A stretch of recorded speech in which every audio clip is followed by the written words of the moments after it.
السلام علیکم میرے پیارے بہن بھائیوں، آج کی یہ ویڈیو آپ کی زندگی بدل دے گی۔ اکثر میاں بیوی آپس میں لڑتے جھگڑتے ہیں جس کا اثر ان کے بچوں پر ہوتا ہے اور والدین کو اس بات کا خیال نہیں رہتا کہ ہمارے بچوں پر کیا گزرے گی۔ وہ صرف اپنی انا کے خاطر ایک دوسرے کی بات کو برداشت نہیں کرتے، حالانکہ ان کو پیار اور محبت سے رہنا چاہیے ہوتا ہے۔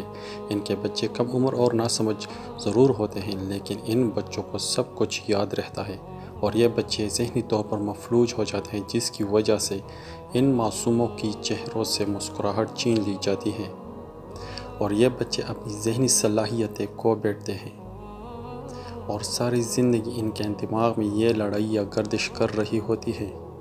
یہ بچے زندگی کے دوڑ میں پیچھے رہ جاتے ہیں، تو لہٰذا آپ ایک دوسرے کو برداشت کریں، کیونکہ آپ کے بچے آپ ہی سے سیکھتے ہیں۔ اس محدود زندگی کو ہنسی خوشی گزاریں، اس سے نہ صرف آپ کی بلکہ آپ کے بچوں کی زندگی بہت خوشگوار گزرے گی۔ والدین کا آپس میں پیار بچوں کو ایک نئی زندگی دیتی ہے۔ آپ کے بچوں کو جو خوشی آپ کی خوش رہنے سے ملتی ہے وہ کسی اور چیز سے نہیں ملتی۔